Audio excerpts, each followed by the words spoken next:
안녕하세요. 식어서도 맛있는 커피를 만드는 심재울입니다. 커피 TDS, 커피 가운데 녹아있는 성분의 고체 용량의 총량을 지칭하는 것입니다. 커피에 녹아있는 농도가 많은 것이 좋은 것인가? 또 많을수록 좋다고 측정의 결과치를 이야기하는 것이 과학적인가? 오늘은 이 TDS에 대해서 말씀드리겠습니다. 커피 한 잔에 녹아있는 향미 물질들이 총용전 고형물이라고 말하는데, 이 TDS, 토탈 디솔브드 솔리드, 총용전 고형물은 고체 성분의 물질의 향미의 총 농도를 말하는 것입니다. 그러면은 TDS 값이 많은 것이 좋은 커피인가? 측정을 하는 이유, 좋은 커피인지 나쁜 커피인지, 또는 맛있는 커피인지 맛없는 커피인지 가리려고 측정을 하는 것이겠죠. 그러나 커피 성분이 강하게 느껴지는 맛, 풍부하게 느껴지는 맛이 좋은 것이라면 상대적으로 그렇지 않은 TDS 값이 적거나 또는 연한 커피들은 질이 낮은 커피인가? 이것에 대한 너무 단순한 획일적인 논리 또는 흑백의 논리로 대부분 커피 전문가들이나 또는 매니아들이 보고 있는 현실인 것을 알 수 있습니다. 제가 이렇게 말씀을 드리는 것이, 원두를 볶아서 원두 하나에서 녹아나는 향미 성분의 양의 퍼센트를 어느 정도를 녹여내게끔 로스팅이 돼야만이 잘 만들어진 커피인지, 또 녹일 때 뜨거운 물이나 또는 가루 굵기, 또 물에 잠겨있는 시간, 이런 여러 가지 조건들을 통해서 가장 최적의 커피를 만들어내는 것을 위해서 고민하다가 이러한 TDS 수치에 집중하는 커피계의 현실을 봅니다. 커피가 로스팅도 중요하고 추출도 중요하지만은 대부분 TDS 값은 추출에 맞추어진 추출의 관점에서 보는 그런 시각의 이론이라고 보여집니다. 그렇다면 추출이 잘된 원두, 추출이 잘된 커피가 원두의 품질과의 영향 차이는 어떤 것인지, 추출의 변수가 맛에 영향을 주는 것이 TDS의 절대적인 기준이라고 한다면, 그렇다면 원두의 품질에서 주는 영향의 차이는 어떤 것이 있는지 고려해 보아야 한다는 것이죠. 우리가 커피를 내려서 TDS 측정기를 통해서 원두의 농도를 측정했더니 A라는 원두는 1.2%가 나왔다는 겁니다. B라는 원두는 1.5%가 나왔다면 1.5%의 커피가 더 좋은 커피라고들 말합니다. 정말 그런가? 우리가 TDS를 커피 업계 이전에 물을 측정하거나 이 커피보다 더 중요한 기본 상식적인 것에 사용되는 그 업체에서 TDS를 설명한 내용입니다. TDS는 오염된 물을 여과지에 걸러 부유 물질을 제거한 다음 남은 용액 속에 있는 용해된 물질을 말한다는 것이죠. 통상 물 속에 유익한 미네랄 성분인 칼슘, 마그네슘, 염소, 그리고 항산 이온 등 TDS가 용의 고체 물질들이 녹아 있는데, 이 고용 물질이 얼마나 녹아 있는가를 재는 기기가 TDS 측정기랍니다. TDS 수치가 높다는 것은 그것이 유익하든 무익하든 상관없이 많은 물질이 녹아 있다는 것을 의미합니다. 보통 집에서 마시는 수돗물의 TDS 수치를 리터당 50에서 250mg 정도 ppm으로도 표시되기도 하고요. TDS 수치가 높다고 해서 나쁜 물이라고 하기가 어렵고, 물속에 녹고 있는 물질이 얼마나 어떤 것이 녹아 있는지 중요하다는 거예요. 이러한 것들은 정확한 수질 검사를 해야만 알지, TDS의 수치로만 좋은 물인가 나쁜 물인가를 가리기는 불가능하다는 기계 판매업자의 메이커의 설명을 제가 참조했습니다. TDS는 그렇다면은 좋은 커피, 나쁜 커피, 또는 맛있는 커피, 맛없는 커피를 가리는데 별 도움이 안 된다면 이걸 왜 측정합니까?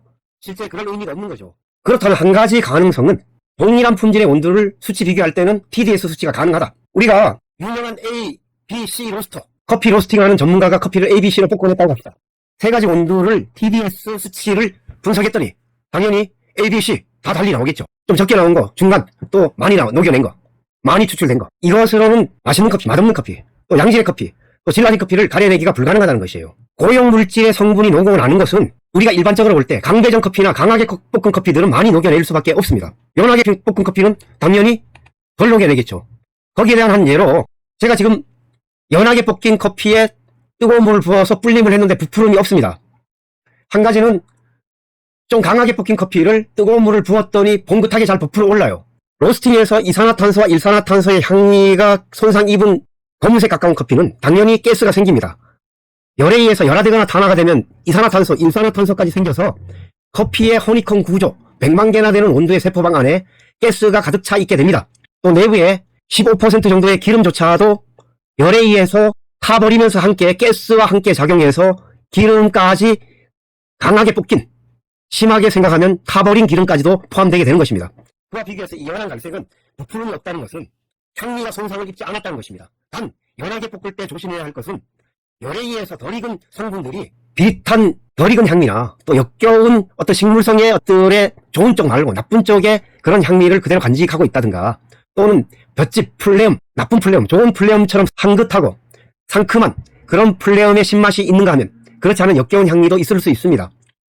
과일차와 가까운 깨끗함, 상큼함, 뒤따라오는 단맛과 식어서까지 깨끗한 맛의 그러한 커피가 되는가? 아니면 짙은 갈색과 쓴맛은 혀끝이나 입이 답답하고 거칠고 쓴맛까지 나는 탄맛의 결과물을 느낄 수 있는 커피는 이 TDS 수치를 많고 적고를 판단하기가 어렵겠죠. 그러면 다시금 연한 갈색의 커피를 내렸더니 이렇게 갈색, 연한 갈색, 발그스름한 와인의 색상과 열매의 색상의 커피가 내려졌습니다. 또 짙은 갈색과 검은색의 커피를 내렸더니 이렇게 거의 검은색에 가까운 커피가 내려집니다. 우리가 이 TDS 수치를 측정해 본다면 당연히 이 검은색 계통의 커피가 더 많은 TDS의 수치를 나타낼 것입니다. 그렇다면 이 많은 검은색의 커피가 더 맛있는 커피일까요? 아니죠. 결과는 전혀 반대입니다. 쓴맛과 탄맛, 입이 답답하고 거친 어떤 탁함이 이 커피의 맛의 특징이라 한다면 연한 갈색, 와인 색상, 열매 색상은 신맛과 단맛과 깨끗함이 특징적일 수 있는 것입니다. 우리가 이 커피의 농도를 이야기할 때 강한 질감을 느낄 수 있는 것이 좋은 것인가? 그것은 탁함의 영역을 이야기하는 것이라면 태워버린 또 향미가 변질된 탄화된 영역일 것이고, 연한 색깔이지만은 부드러운 가운데 입안에 풍부한 향미와 꽉 차 있음을 느낄 수 있는, 식어서까지도 커피가 깨끗하고 향미가 다 살아있다면 이거는 TDS 수치가 부족하다 할지라도 아주 농도가 꽉 차 있는 그런 커피가 될 것입니다. 이상적인 추출 수율은 일반적으로 18%에서 22%가 최적이라고 합니다. 온도 하나에서 녹여낼 수 있는 물에 녹여나는 수율은 18에서 22%가 가장 최적이라고 규정해 놓았습니다. 이 규정은 1950년도 MIT 공대 루카트 교수가 연구실에서 커피를 가장 최적의 맛을 낼 수 있는 방법을 연구한 이론이 지금까지 SCA, 또 SCAU, 미국, 유럽, 일본, 한국 할 것 없이 모든 커피의 공식적인 단체에서 1950년 MIT 공대 연구실에서 이 루카트 교수의 연구에 의한 내용이 지금에도 공식적인 이론으로 인정을 하고 있다는 것이에요. 어떻게 보면은 최근에 와서의 스페셜티 커피, 또 과일차에 가까운 그렇지만은 커피 업계가 천년을 통해서 형성되어 있는 검고 쓴 탁함의 커피에서 일관된 그런 전통을 볼 때 어떻게 보면은 당연한 결과일 수 있다는 생각이 듭니다. 또 이상적인 추출 농도는 커피 한 잔에 녹여진 수율의 농도가 어느 정도 녹아날 때 가장 맛있는 커피가 되겠는가? 1에서 1.5%. 커피는 물입니다. 물장사로 하죠. 예, 맞습니다. 물장사입니다. 98.5%와 99%가 물입니다.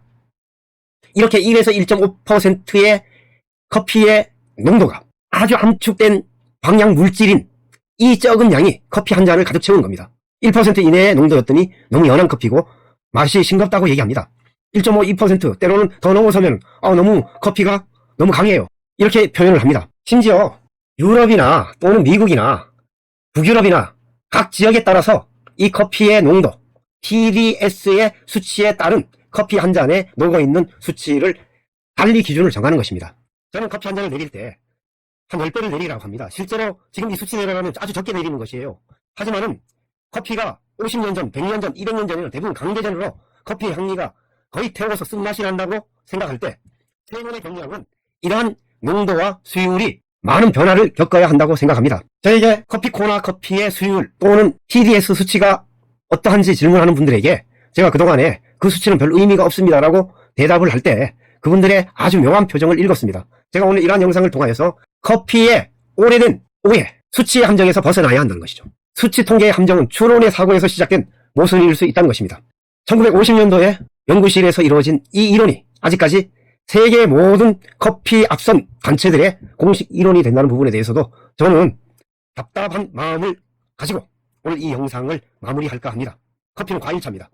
재료의 본질을 회복해야만이 과일차에 가까운 식어서도 맛있는 커피를 만나야만이 우리 몸이 항산화 물질 가득 차 있는 통해서 회복하고 진짜 커피를 통하여서 우리가 커피를 통한 유익을 누릴 수 있는 것이 됩니다. 커피, 맑고 깨끗함, 식어서도 맛있는 과일차에 가까운 이런 진짜 커피를 만나세요. 도움이 되셨다면 공유해 주시고 좋아요와 구독으로 앞으로도 계속 좋은 영상 만들 수 있도록 함께 해 주시길 바랍니다. 감사합니다.